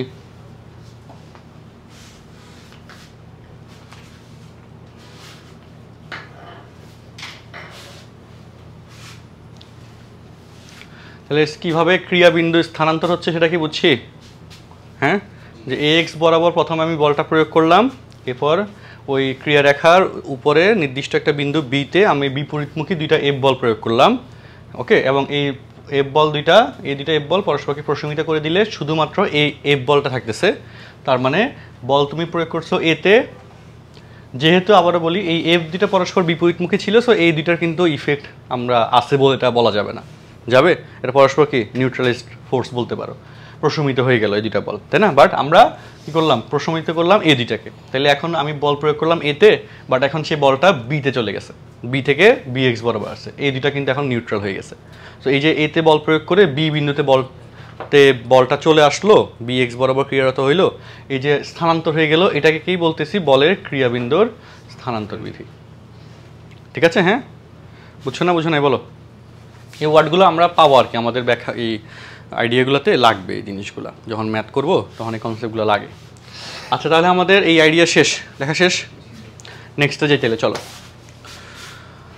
বলের দুটি বলের লব্ধি। ফার্স্ট আইডিয়া হচ্ছে সমবিন্দু বল। সমবিন্দু বল জিনিসটা কি? যে যদি আমরা কি করি, একটা জায়গায় একের অধিক বল ক্রিয়ারত করি, একটা জায়গায় কি একের অধিক বল ক্রিয়ারত থাকে, এবং তাদের যদি একটা কমন পয়েন্ট থাকে, তাদের যদি কি একটা বা একটা ছেদ বিন্দু থাকে, তারা যদি পরস্পরকে একটা বিন্দুতে ছেদ করে, তাহলে ওই বলগুলোকে আমরা সমবিন্দু বল, কোকারেন্ট ফোর্স বলা হয়। ঠিক আছে? তো এই যে একাধিক বলের ক্রিয়ারেখা যদি একটি বিন্দুতে মিলিত হয়, তাহলে ওই বলগুলিকে সমবিন্দু বল, কনকারেন্ট ফোর্সেস বলা হয়। ওকে, উঠাও ডেফিনেশনটা উঠাও। সমবিন্দু বল ওয়ার্ডটা পাইছিলা আগে ফিজিক্সে? সমবিন্দু পাইছিলা, যে সরল রেখার ক্ষেত্রে যে তিনটা রেখা সমবিন্দু হওয়ার শর্ত। তো ওই রকমই আইডিয়াটা, তিনটা বল সমবিন্দু হওয়ার শর্ত, মানে একাধিক বল সমবিন্দু হওয়ার শর্ত হচ্ছে একটা কমন পয়েন্ট দিয়ে যাবে।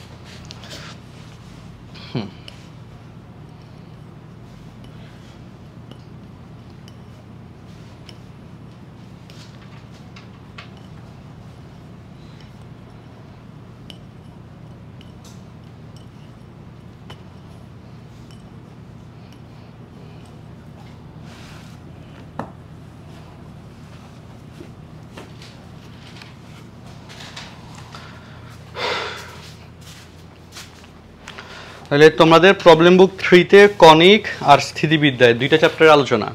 প্রবলেম বুক 4 যেটা দিব সেটাতে হচ্ছে অধ্যায় 9 সমতলে বস্তুকণার গতি, ওইটার আলোচনা থাকবে। হ্যাঁ, ওইটাও তোমরা বইটা পেয়ে যাবো ওই অধ্যায় শুরু করলে। আর স্থিতিবিদ্যাটা তো এখন এই অধ্যায়টা তো এখন শুরু হইলো, এটা অনেকটা আগায়নি, এটা শেষ করে আর কি অন্য অধ্যায় আবার যদি কলেজ শুরু হয়ে যায়, তাহলে আবার আমরা রানিং যেগুলো পড়াচ্ছিলাম সেভাবে আবার শিফট হবো, এটা পজ রেখে। হ্যাঁ, আচ্ছা, ওকে, শেষ, লেখা শেষ। ডেফিনেশনটা লিখছি, সমবিন্দু বলের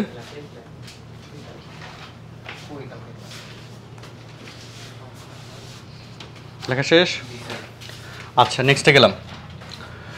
ওকে, তারপর দেখো বলের লব্ধি ও অংশক। এই জিনিসটা কি? যে যদি একটা বস্তুর উপর একই সাথে একাধিক বল প্রযুক্ত হয়, ধরো যে পি কিউ আর, এবং এই একাধিক বলের প্রেক্ষিতে যদি একটা লব্ধি পাই এফ, হ্যাঁ, যে একাধিক বলকে যদি একটা মাত্র বলের মাধ্যমে প্রকাশ করা যায়, তবে সেই বলটাকে বলা হবে ওই বলগুলার লব্ধি, এবং প্রতিটি বলকে বলা হবে ওই লব্ধির অংশক।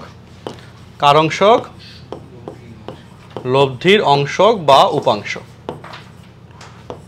ওকে, দেখো কোনো বস্তুকণার উপর একই সময়ে একাধিক বল কার্যরত হলে এদের সম্মিলিত ক্রিয়া বল যদি একটি মাত্র বলের সমান হয়, ওকে, বা হচ্ছে কি বলছে, বা কোন একটি একক বলের ক্রিয়াফলের সমান হয়, একই কথা, তবে ওই একটি মাত্র বলকে একাধিক বলের লব্ধি বলে, এবং একাধিক বলের প্রত্যেকটিকে লব্ধি বলের উপাংশ বলা হয়। কার উপাংশ? উপাংশটা কার হয়? লব্ধির হয়, বলের না, লব্ধির। উপাংশটা কার হয়? লব্ধির হয়। হ্যাঁ, অনেকেই জাস্ট নর্মালি উপাংশ বের করো, উপাংশ বের করো, উপাংশ কার হয় এটাই বুঝে না। এটা কিন্তু একটা বড় সমস্যা। বলছো, আমি যখন মাঝে মধ্যে জিজ্ঞেস করি বলতে পারে না। তো উপাংশটা কার বলো? বলের না, এটা হচ্ছে কি লব্ধি বলের, স্পেসিফিক লব্ধির উপাংশ হয়। ঠিক আছে? হ্যাঁ, নর্মাল কোনো বলের কি আমরা উপাংশ হয় না। বুঝছি না বুঝি নাই বলো? ওকে, কারণ লব্ধির উপাংশ হবে কেন? কারণ লব্ধিটা কিন্তু আমি অনেকগুলো বল থেকে আসছে, তো সেটার বিভিন্ন অংশ আমাদের আছে, বাট মূল বলের আবার অংশ কোত্থেকে আসবে। ওকে, উঠাও স্টেটমেন্টটা, উঠে ফেলো খাতায়। এগুলো অনেকবার পাবা, ওয়ার্ডগুলো অংশক, লব্ধি, এগুলো অলরেডি তোমরা পাইছো ফিজিক্সে, কম বেশি পড়ছো আগে।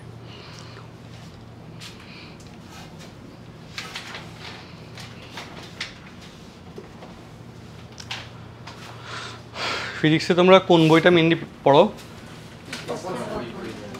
তপন স্যার আর হচ্ছে ইসাক স্যার নাকি? তপন স্যারের বইয়ের কি ল্যাঙ্গুয়েজটা সহজ অনেক, তাই না, যে পড়লে বোঝা যায়। হ্যাঁ, আর ইসাক স্যারের বইয়ের ম্যাথগুলো একটু, মানে তপন স্যারের বই তো ম্যাথ সবই এখন কম বেশি সেম, পড়তে হবে আর কি, সবই পড়তে হবে। আর যাদের ইঞ্জিনিয়ারিং টার্গেট তারা হচ্ছে সাথে গিয়ারস্টারের বইটা পড়বা, ওই বইতে অনেক কিছু এক্সট্রা আছে যেগুলো লাগে। গিয়ারস্টারের বইটা কি কিনছো আসলে? নাম আচ্ছা, ওকে। আচ্ছা দেখো, লেখা শেষ করো।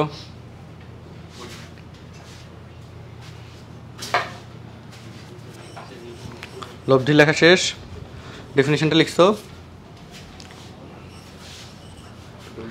এগুলো কিন্তু কতে আসে যে বলের লব্ধি ও অংশ কি ব্যাখ্যা করো, ওরকম অলরেডি আসছে, আমি এর জন্য লেখা দিচ্ছি। কিন্তু আবার সামান্তরিক সূত্রটা অলরেডি তোমরা অনেক ফিজিক্সও অনেকবার পাইছো, তাই না, কতে আসে।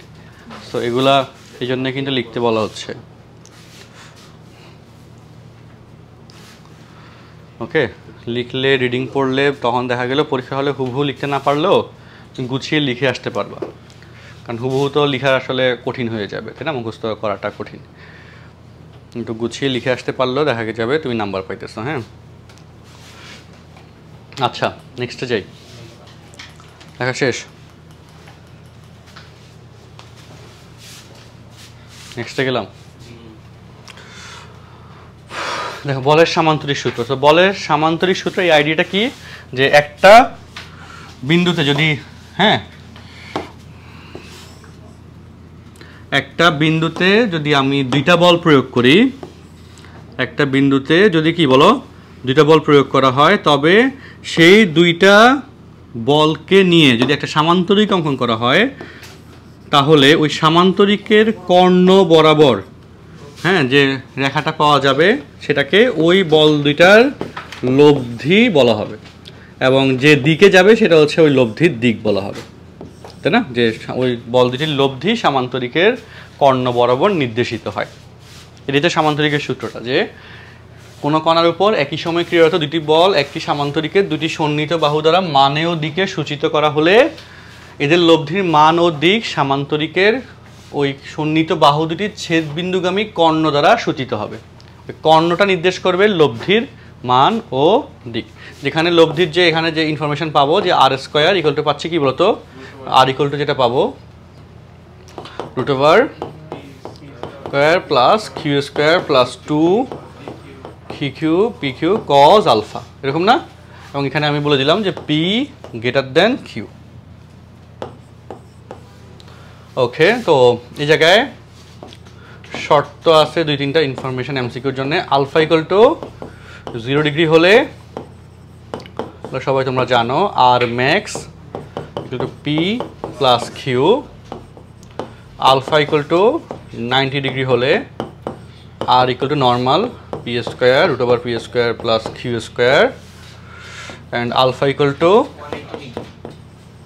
180 ডিগ্রি হলে R minimum that is P minus Q, এরকম না। আচ্ছা, আর এরপর পি ইকুয়াল টু কিউ হলে, অর্থাৎ সমান বলের ক্ষেত্রে R equal to 2p cos alpha by 2 হয় এবং theta equal to alpha by 2 হয়। ওকে, আর যদি P equal to Q equal to R হলে, এগুলো কিন্তু এমসিকিউতে ডিরেক্ট আসে, এগুলো ডিরেক্ট মুখস্থ রাখবা। আলফা ইকুয়াল টু 120 ডিগ্রি হয়। আর এখানে টেন থিটার যে সূত্রটা দিক নির্ণয়ের, Q sine alpha divide by P plus Q cos alpha, তাই না, Q sine alpha divide by P plus Q cos alpha. এই হচ্ছে এখানকার সামারি। এখানে অনেক ইনফরমেশন অলরেডি বলে দেওয়া হয়েছে। লাস্টের এই দুইটা এমসিকিউতে, এই যে 3টা এমসিকিউ, 1টা 2টা 3টা, ঠিক আছে। যে বল দুটো যদি পরস্পর সমান হয় তাহলে লব্ধি ঠিক মাঝামাঝি দিক বরাবর যাবে, তাই না।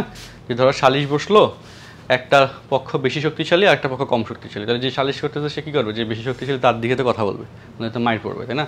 তো এই জন্যে লব্ধিটা বড় বলের দিকে হেলে থাকে সবসময়। এখানে কিন্তু ম্যাথমেটিক্যালি এটা বলা হচ্ছে লব্ধি কি বড় বলের দিকে হেলে থাকে। বাট যদি দুইটাই পাওয়ারফুল হয়, দুইটা গ্রুপই, তাহলে কী করতে হবে, যে সালিশ করবে সে ঠিক মাঝামাঝি যেতে হবে, নাহলে দুই দিক থেকে মাইর পড়বে।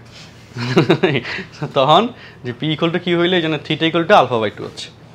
পি ইকুয়াল টু কিউ হলে theta equal to alpha by 2। উঠাও।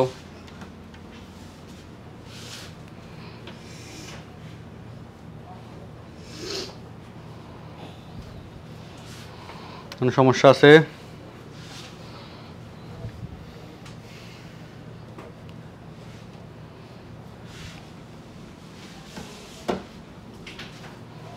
তোমাদের এতদিন কাটলো কিভাবে? আমরা তো লুডো টুডো খেলছো না অনেক? লুডো খেলছো আর কি কি খেলছো? কি উনো কি? আচ্ছা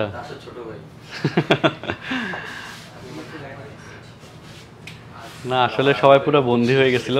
হ্যাঁ পড়াশোনা কি হয়েছে আসলে? না এরকম পরিস্থিতি আসলে পড়াশোনা করার মানসিকতা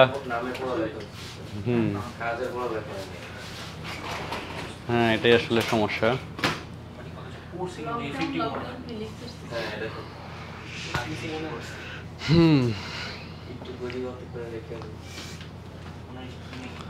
না আসলে কারণ এরকম অবস্থায় মানসিকভাবে স্টেবল থাকাটাই কঠিন এবং সবাই যেখানে মোবাইল ফোনে এত অ্যাডিক্টেড সেখানে হুট করে দেখা মোবাইলে কোনো গেমও নাই, কোনো সিনেমাও ডাউনলোড দেওয়া নাই, সব ইউটিউব হয়ে। হ্যাঁ হ্যাঁ তখন খুব আফসোস। এখন ইন্টারনেট আসার পরে কিন্তু অনেকেই ডাউনলোড দেওয়া শুরু করছে। হ্যাঁ এখন ডাউনলোড কি ইউটিউবে দিয়ে রাখছো? ওটা তো আবার বাদ হয়ে যাবে, ইউটিউব প্রিমিয়ার ছাড়া চলবে না তো। হ্যাঁ 30 দিন, আবার একটা লিমিট থাকে যে এই কয়টা তুমি করতে পারবা, এর বেশি করলে আবার তোমার হচ্ছে হ্যাঁ হ্যাঁ একটা লিমিট থাকে। এখন ওইটা ডাউনলোড দেওয়ার ভালো অ্যাপ হচ্ছে তুমি ভিডমেট অ্যাপটা ডাউনলোড দিয়ে নিবা, ইনস্টল করে নিবা। ভিডমেটটা প্লে স্টোরে না পাইলেও ওই গুগলে সার্চ দিলে পেয়ে যাবা। তো ভিডমেট দিয়ে যে কোনো ভিডিও তুমি ডাউনলোড দিতে পারো। এটা হলো হ্যাঁ ওইটা তুমি ফ্রিতে ডাউনলোড দিতে তোমাকে অ্যাড দেখাবে না, তারপর বলতে হবে না। হ্যাঁ তো আর নাইলে তোমার ইউটিউব থেকে যে ক্রোম ব্রাউজার দিয়েও কিন্তু ডাউনলোড দেওয়া যায়। ক্রোম ব্রাউজারে গিয়ে মোবাইল থেকে করা যাবে। হ্যাঁ ওই লিঙ্কটা কপি করে দিয়ে দিলে যে কয়েকটা ওয়েবসাইট আছে ওগুলোতে হচ্ছে দেখবা যে ইউটিউবে ভিডিও ডাউনলোডের অপশন আছে, বুঝছো? তো ব্রাউজার দিয়ে হচ্ছে তুমি মোবাইলে ডাউনলোড দিতে পারবে কোনো অ্যাপ ছাড়া। হ্যাঁ আচ্ছা যাক যা হয়, কিন্তু বন্ধ আবার করবে কিনা এটা একটা সমস্যা। বন্ধ যদি না করে তাহলে তো ভালোই। হ্যাঁ আমি এই যে তোমাদের প্রথম 2-3 দিন আসলে কিছু করি নাই, খুব হতাশায় ভুগছিলাম যে কি হইলো কেমনে কি। আরে একটা আমার এক্সাইটমেন্ট ছিল না সবার মধ্যে, আন্দোলন একটা ভাব ছিল। হ্যাঁ তো হুট করে দেখলা যে সবই বন্দী হয়ে গেছে তোমার ঘরের ভিতরে। হ্যাঁ হ্যাঁ না আমি তো আমাদের ডিশ লাইনে তো নাই বাসায়, তো ইন্টারনেট থাকাতে তো আসলে ডিশ লাইনে মানুষ নেয় নাই।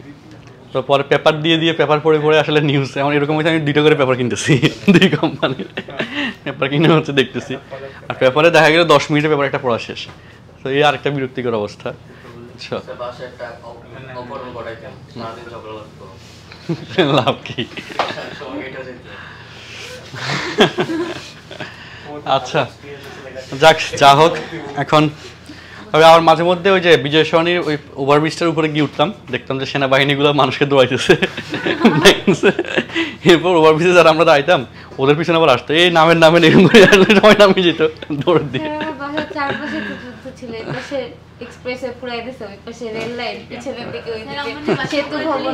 হ্যাঁ হ্যাঁ হ্যাঁ ওই পাশটা আসলে বেশ ধ্বংসযোগ্য চলছে। আচ্ছা যাক যা হবার হয়েছে, এখন পরিস্থিতি তো দেখতেছই। ওকে তাহলে শোনো, বলের সামান্তরিক সূত্র এটা কি বুঝছি সবাই বলো? আচ্ছা এখন যারা তোমাদের বন্ধু বান্ধব যারা ধরো যে বাড়িতে চলে গেছে, এদের কিন্তু পড়াশোনা আরো হইতেছে না। হ্যাঁ যারা বাড়িতে চলে গেছে দেখবা যে ওদের সামনের পরীক্ষাগুলো বা রেজাল্টগুলো আরো খারাপ হবে। এরা পড়াশোনা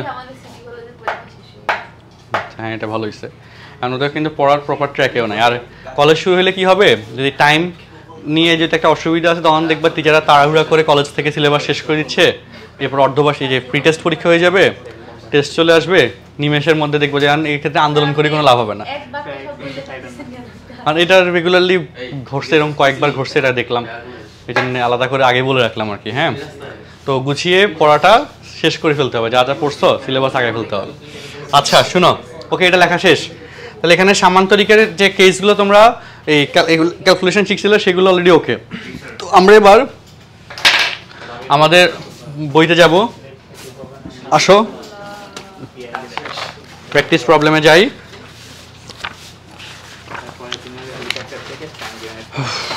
হ্যাঁ, পেজ নাম্বার 126, প্রবলেম বুক 3, পেজ নাম্বার 126।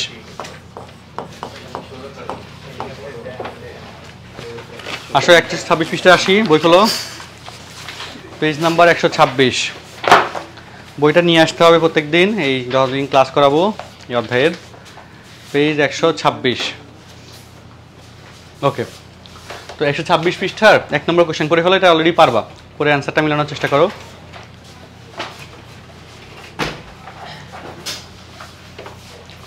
পেজ 126 কোশ্চেনটা করো, খাতা করে ফেলো। দেখো এগুলো এমসিকিউর জন্য করছিল অলরেডি, ফিজিক্সে করছিলা। হ্যাঁ, এগুলো অলরেডি প্রথম দিকে কোশ্চেনগুলো এমসিকিউতে আসে অ্যাভেলেবল। করো তো, অ্যান্সার বাই করো। 1 নম্বরের অ্যান্সার কি বাইর করি?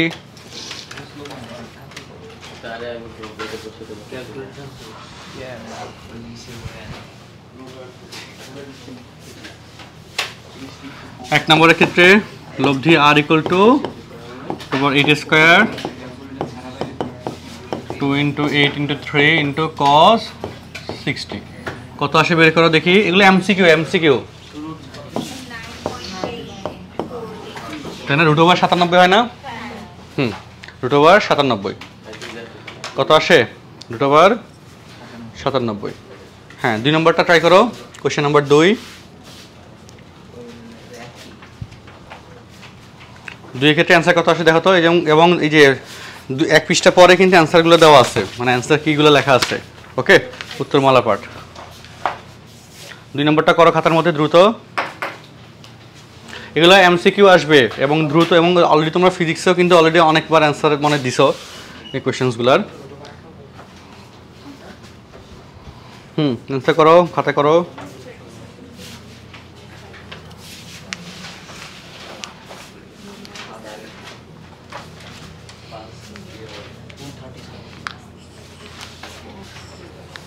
হয়েছে?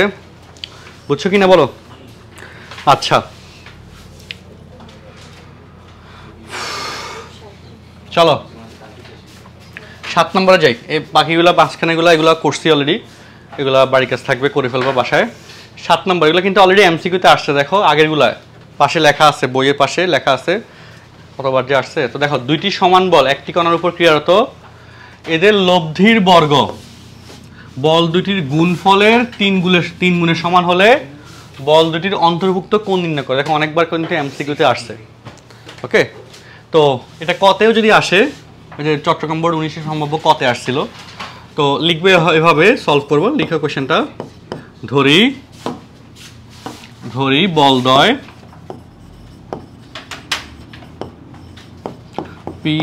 পি, এবং অন্তর্গত কোণ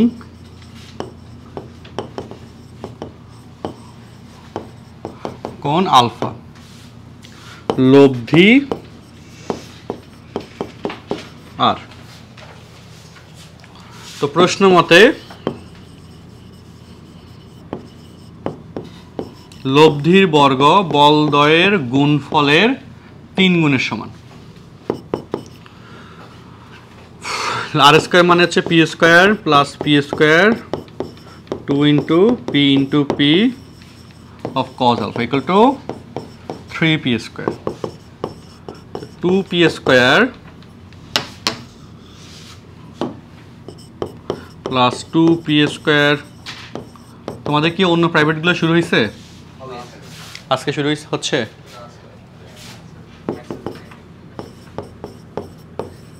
হ্যাঁ, 3p square থেকে 2p square গেলে p square, তাহলে কি আমি আগে শুরু করে দিলাম? ওকে, আমি তো গতকালকেও ক্লাস নিয়েছিলাম 60 ডিগ্রি। কারণ আমি দেখলাম যে আসলে ভালো লাগতেছে না ক্লাসে, লফানকে ডাকি কথাবার্তা বলি, যে কজন আসে সময়টা কাটবে আর কি। কারণ ইন্টারনেটও স্লো, এটা একটা সমস্যা। উঠাও, তাড়াতাড়ি উঠাও।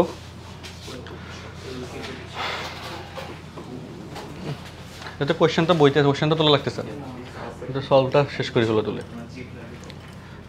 কোশ্চেন তো দাগে বই থেকে দাগে।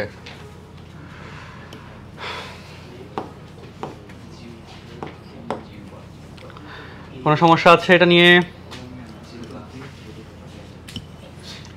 এই লেখা শেষ সবার?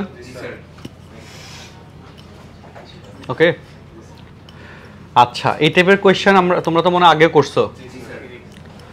ওকে, আমরা নেক্সটে গেলাম। লেখা শেষ? দেখো,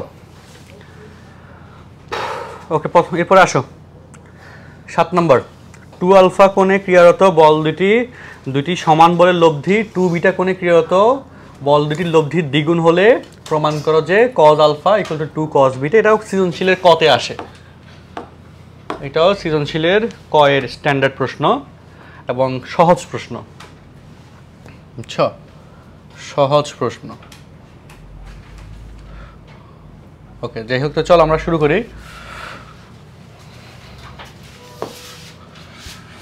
যে ধরি 2 আলফা কোণে ক্রিয়ারত সমান বল দুটি হচ্ছে পি এবং পি, আর লব্ধি হচ্ছে R1, আর এটা লিখবা বাংলায়। আর 2 বিটা কোণে ক্রিয়ারত বল দুটির লব্ধি হচ্ছে R2 এবং অন্তর্গত কোণ তো দিয়ে দিছে। ওকে, এটা আর কি প্রথমে ধরি দিয়ে লিখে নিবা, তাই না? তো প্রশ্ন মতে R1 ইকুয়াল টু 2R2, তাই না? প্রথম লাইনটা লিখবা কিন্তু এটা যে 2 আলফা কোণে ক্রিয়ারত দুটি সমান বল পি এবং লব্ধি R1 ধরি লিখে, এবং 2 বিটা কোণে ক্রিয়ারত বল দুটির লব্ধি R2। R1 এবং R2 এর পরিচয় দিতে হবে, হ্যাঁ, না দিলে তো হবে না। এবং প্রশ্ন মতে R1 ইকুয়াল টু 2R2, দ্বিগুণ বলছে না? আচ্ছা, তারপর এখানে আমরা R1 square equal two 4R2 square, তাহলে আমাকে আর রুট দেওয়া লাগবে না। এখানে P square plus P square 2 into P into cos 2 alpha into 4 into R2 জন্য হচ্ছে P square plus 2 into P cos 2 beta. 2p square plus 2p square cos 2 alpha equal to P square 2p square, আর 4 গুণ হলে 8p square plus 8p square cos 2 beta. 2p square common হলে 1 plus cos 2 alpha, আর 8p square common গেলে 1 plus cos 2 beta. 2 এর সাথে 8 কাটাকাটি গেলে 4, p স্কোয়ার কাটাকাটি 1 প্লাস cos 2 আলফা সমান 2 cos square alpha, 1 plus cos 2 beta 2 cos square beta. 2 কাটা গেল, cos alpha equal to 2 cos beta প্রমাণিত।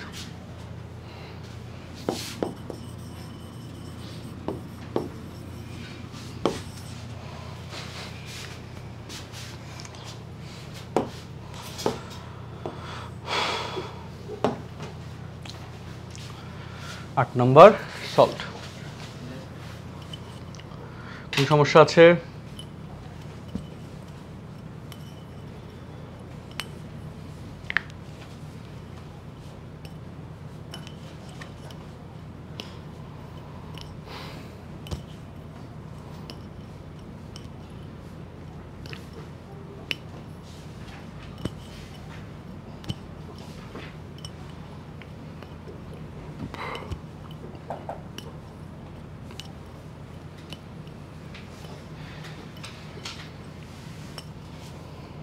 শেষ করো।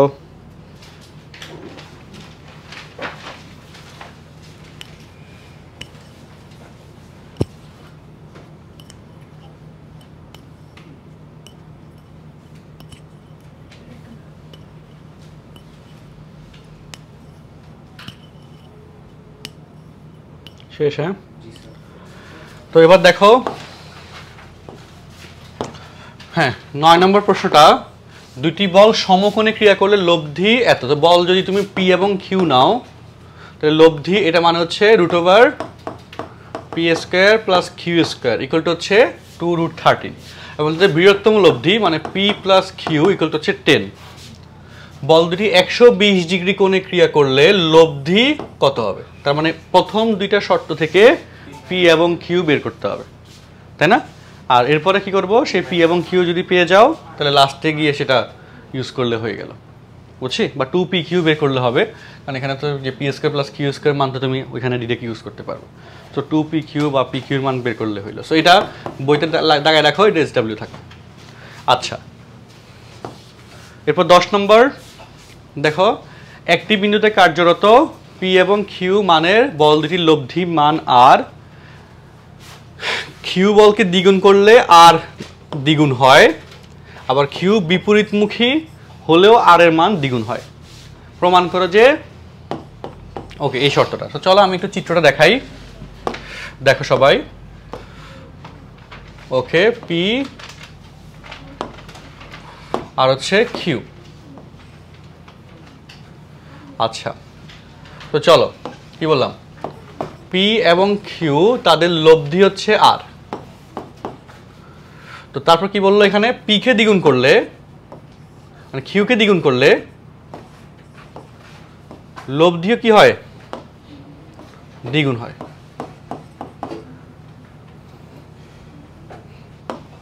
লব্ধি কত হয় বলতো, দ্বিগুণ, অন্তর্গত কোণ আলফা ধরলাম। আর যদি কিউকে বিপরীতমুখী করা হয় তাহলে এই কোণটা, তাহলে লব্ধিও দ্বিগুণ হয়।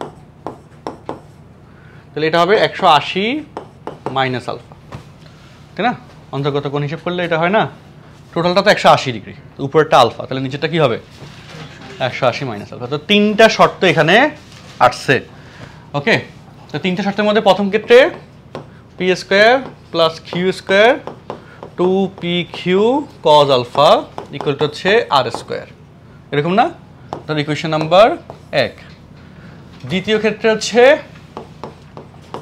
Square plus 4q square plus 2 into P into 2q cos alpha equal to 4r square, তাই না? দ্বিগুণ না?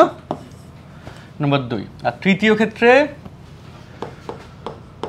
P square plus Q square plus 2pq cos 180 minus alpha equal to 4r square, 3 নম্বর ইকুয়েশন।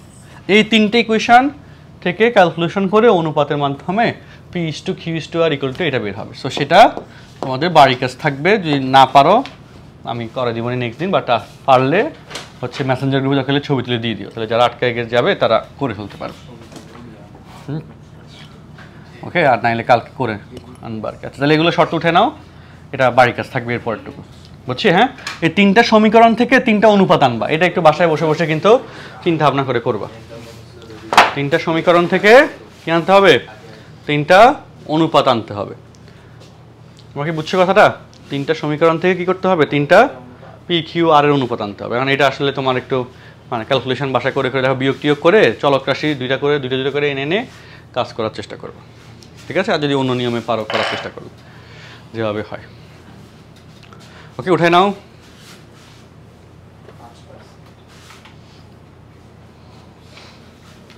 এখন তো এই কারফিউর সময় কালে বিকেল 5:30টায় স্লট তো রাখার সুযোগ নাই।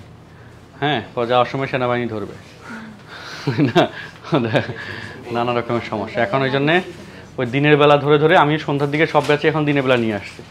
আবার নিয়ে আসলেও এখন সমস্যা হচ্ছে না, কারণ কলেজগুলো বন্ধ, বুঝো না? কলেজ খুলে দিলে তখন আবার একটা ভেজাল লাগতো স্টুডেন্টদের। তো এখন আপাতত তোমরা বন্ধ পাচ্ছ আর কি অনেক।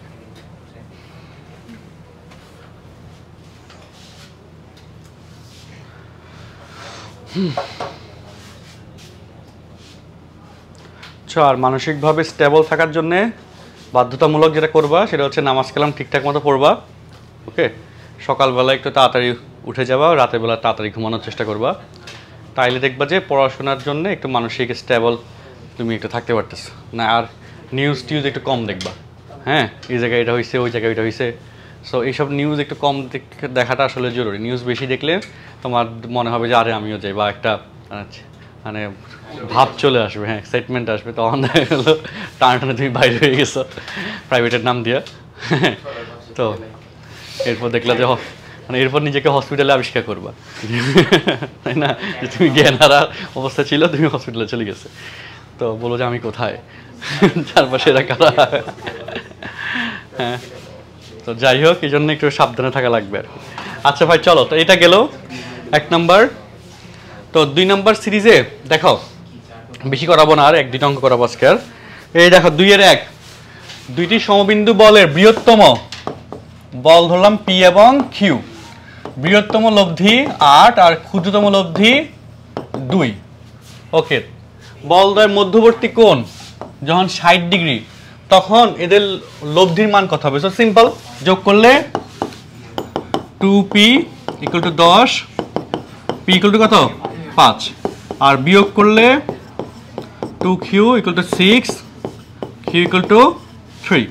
তো সুতরাং লব্ধি r = √5² + 3² + 2 × 5 × 3 তো cos কত? 60 ডিগ্রি। অ্যান্সার চলে আসে। করে ফেলো তাড়াতাড়ি 2-এর 1 দিয়ে, 2-এর 1 লিখে করে ফেলো।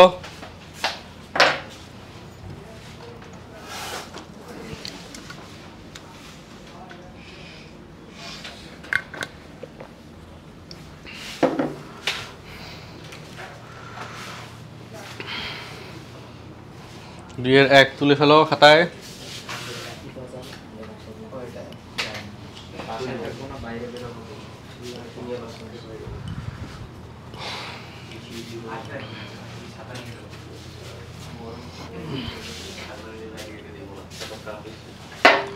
আচ্ছা, শেষ লেখা।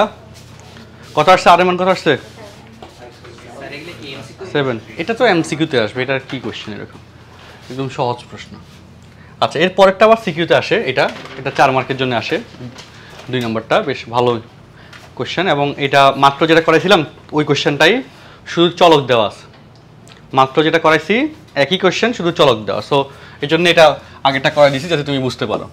ওকে, একটু ভালোভাবে। সো কোনো বিন্দুতে ক্রিয়ারত দুইটি বলকে কি ধরলাম? পি এবং কিউ। ওকে, তো এখানে বলো পি প্লাস কিউ কত? এফ, আর পি মাইনাস কিউ সমান হচ্ছে জি। তো যোগ করলে মাত্র যেটা করছো ঠিক কি না, এফ প্লাস জি, তাহলে পি ইকুয়াল টু পাইলাম, আর বিয়োগ করলে 2q এফ মাইনাস জি, কি ইকুয়াল টু। এবার যারা ধরো অনলাইনে পড়তো এরা কিন্তু এখন ভেজালে আছে, ফেসবুক লাইভে এখন। এবার আমি যা বুঝতেছি যে অনলাইনমুখী যারা ছিল এরা অনেকে আবার অফলাইনমুখী হবে আস্তে আস্তে।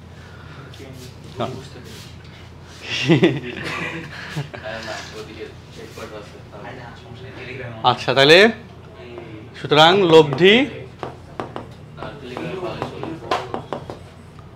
তোমার পি স্কোয়ার প্লাস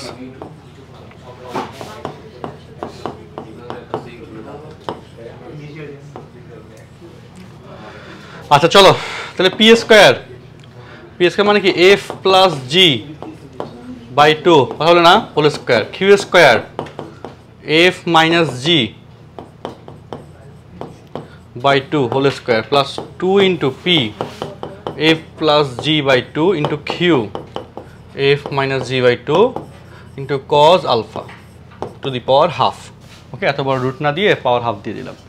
আচ্ছা, এবার তাহলে এখানে আসো, দেখো এফ প্লাস জি হোল স্কোয়ার, হ্যাঁ, আর এফ মাইনাস জিরো, তাহলে এখানে 4 লসাগু। দেখো এফ প্লাস জি হোল স্কোয়ার, বুঝতেছ? 2 কাটা গেল। আসলে যারা ক্ষমতায় আছে এদের কি মরার কোনো ভয় নাই, তাই না? হ্যাঁ, এরা মরবে না আসলে, এরকম ব্যাপার স্যাপার আছে। যেটাই হোক, কিন্তু চিন্তা করো বাইডেনে একটা বিতর্কতে হারার কারণে সে ওই যে প্রধানমন্ত্রী হওয়ার, হ্যাঁ না ওইটা না বাঁচি যাবে আসলে, কিন্তু একটা বিতর্কতে হারার কারণে ওদের দল থেকে কি আসলো 20-25 জনের, 350 না 400-র মধ্যে হচ্ছে জন এমপির মধ্যে 20 জন হচ্ছে বললো যে তারা চায় না তিনি প্রধানমন্ত্রীর পদে দাঁড়াক, হ্যাঁ প্রেসিডেন্টের পদে দাঁড়াক। কারণ সে কিন্তু পরে সরে গেছে, নিচ থেকে সরে গেছে এটা। হ্যাঁ আসলে এদের চিন্তা করো। পুরো জানতে চাই আমার আপু বলতেছে যে কয়েকদিন আগে আর নাকি আমার 200 বছর পাইছে যে স্যার হ্যাঁ শুনতেছি, বলো। বলতেছে কয়েকদিন আগে নাকি একটা নিউজ পাইলো যে শেখ হাসিনার ছেলের অ্যাকাউন্ট থেকে আমেরিকা সরকার নাকি কয়েক লক্ষ কোটি টাকা ইয়ে করছে। ওটা তো নিউজে তো আসছিল, নিউজ আসছিল না, এরা তো বললো যে এগুলো সব ভুয়া। তো তাহলে দেখা হাফ কমন নিলে আমাদের কি থাকে, F square plus G square plus F square cos alpha minus G square cos alpha to the power half. এবার দেখো আমাদের একদম শেষ পর্যায়ে আমরা চলে আসছি। এফ স্কোয়ার কমন গেলে 1 প্লাস কজ আলফা, আর জি স্কোয়ার কমন গেলে 1 minus cos alpha to the power half. খেয়াল করছি? দেখো 1 প্লাস কজ আলফা, দেখো মোটামুটি শেষের দিকে একদম চলে আসছি।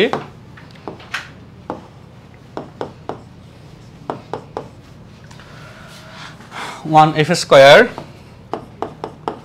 1 plus cos alpha 2 cos square alpha by 2 plus G square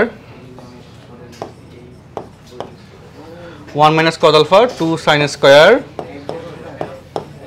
alpha by 2 to the power half. তো এই যে 2 কমন নিলে হাফের সাথে কাটাকাটি চলে যাবে।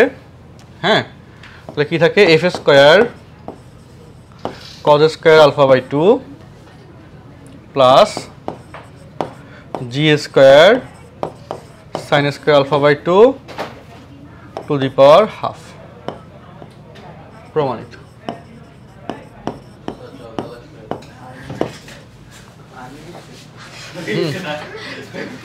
আর 3 নাম্বারটা এসডব্লিউ থাকবে।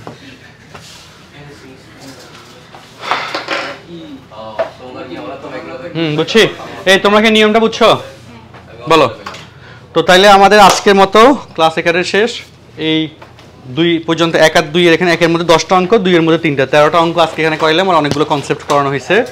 এই অধ্যায়ের আরও কনসেপ্ট আছে, সেগুলো আমরা ওই যে পরবর্তী ক্লাসগুলোতে আছে করাবো নি। ঠিক আছে? হ্যাঁ কি? হ্যাঁ, কালকে 10টায়, আর রবিবার দিন ইনশাল্লাহ 2:30 থেকে 4টা, মাথায় রাখবা। বুঝছো? ঠিক আছে, ছুটি। এটা শেষ করো, খাতা তোলা শেষ করো, বাড়ি কাজগুলো করে আনবো সবাই।